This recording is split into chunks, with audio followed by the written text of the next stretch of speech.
So as we see here, our cost sheet would be having first part which talks about all the direct expenses, which includes direct cost, direct labor, direct expenses. So when you total it up, when you total those three, that is direct material plus direct labor, direct expense, the total cost what you get is called as prime cost.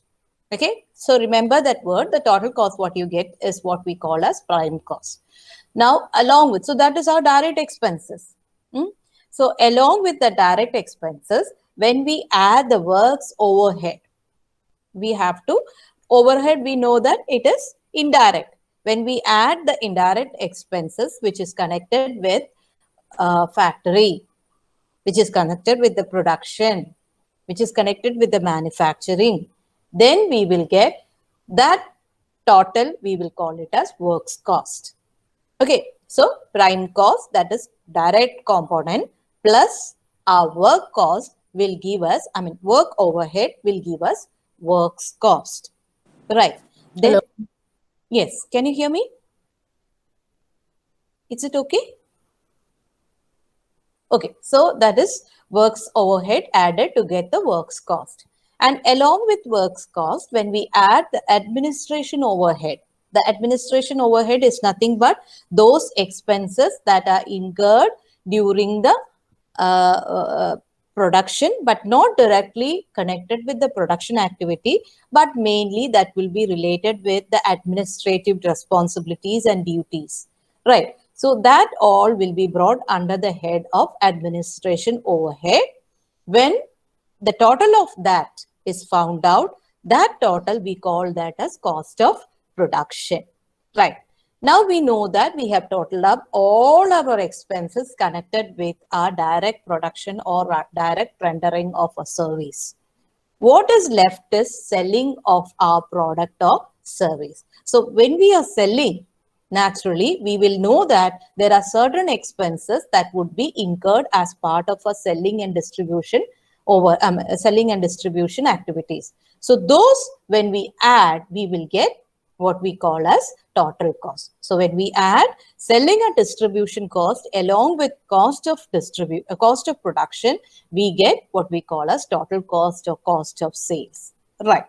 Now, as we all know, sales revenue is totally dependent upon the selling price of a particular product. Suppose if I am selling a product, per unit price for me is 10 rupee. I'm selling that at 10 rupee. And if I have 1000 units, which I have sold, naturally I will take my revenue as 10,000. Of course, there are some other calculations, but blindly for you to understand, I'm saying that it would be 10,000. So the difference between my cost and my revenue, imagine my cost to be 9,000. So the difference between my sales revenue in this example is 10,000 and my cost in this example, which is 9,000, which gives me a profit of 1,000 rupees. Right. So that is the next part, which is automatically a difference between our sales revenue and our total cost.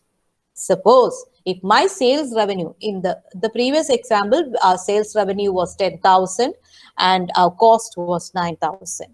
But in the current example, imagine that our sales revenue is 9,000 and our total cost is 10,000. Naturally, the cost factor is more than our revenue. So in that condition, we say that we are incurring a loss. So when we incur a loss, definitely our cost would be more than our revenue. That's something which we have learned all through these years, right? So that's it. So instead of profit, there we will have a loss component. Right. So this is actually the format of a cost sheet, right? So the first part would be total of our direct expenses, which would be called as prime cost, right? Then we add the factory cost, factory overhead or factory works overhead along with that to get the works cost. Then we are adding the office administrative expenses, that is administration overhead to get cost of production. Along with that, if we have a selling and distribution expense, we will add with that to get the total cost, right? Or cost of sales. This is actually the component. So it tells us, right? It tells us what is the actual cost incurred by a particular organization under different heads. Now, what is the benefit of this? When we know cost incurred under different heads, it is very easy for us to control, for us to manage. So that is a basic idea behind preparation of a cost sheet by a cost department. Now let's see an example of how that is being done. Okay, I will show you an example and later an exercise will be given for you to practice it. For the time being, I'm going to show you one example. Yes, this of course you know it.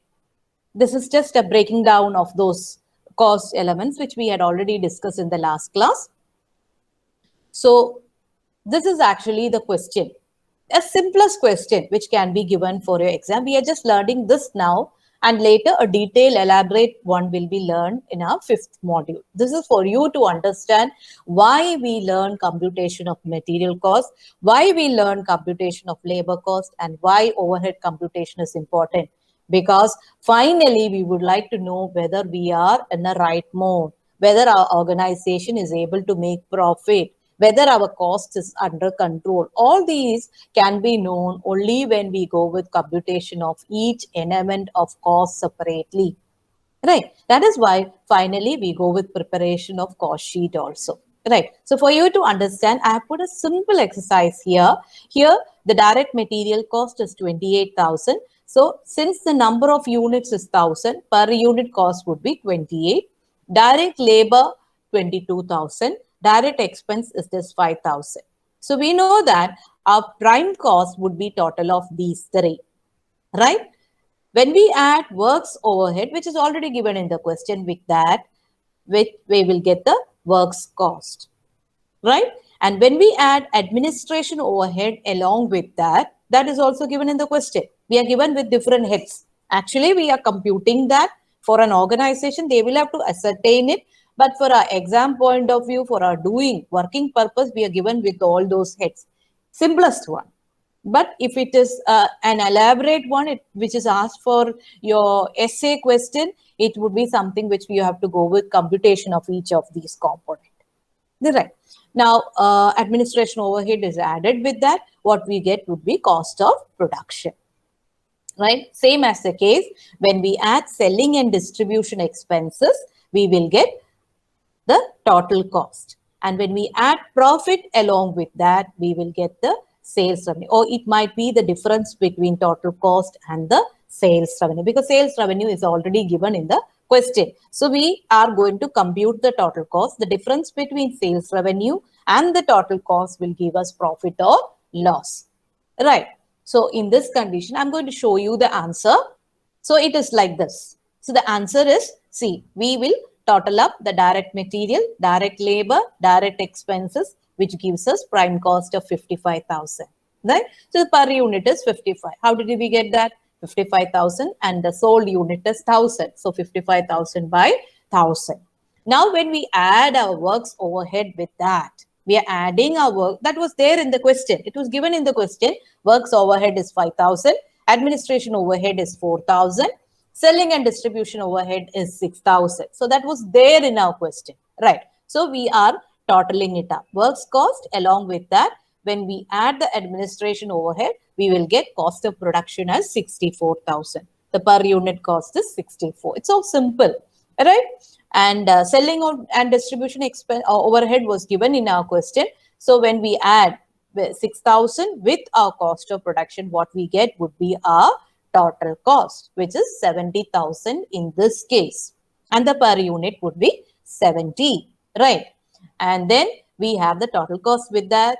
We have the revenue, sales revenue with us. The difference between sales revenue and total cost, that is 1 lakh minus 70,000, will give us the profit component. In this case, it is profit. Why? Because our sales revenue is 1 lakh and our total cost is just 70,000. So we will have a profit of 30,000. Per unit cost would be 30. Individual sales, your sales per unit or selling price, which we are going to compute in this case would be, it was given in the question, it was 100 rupees per unit, right? So per unit cost is nothing but total cost divided by number of units sold or number of units involved in production. Right. See, that is something which we learned when we were discussing about the types of or methods of cost accounting. We said when we have total cost and when we have number of units produced, per unit is total cost divided by number of units produced. So this is actually the working of a simple cost sheet. Simplest, in fact, I would say this is the simplest cost sheet which we can get for understanding the concept.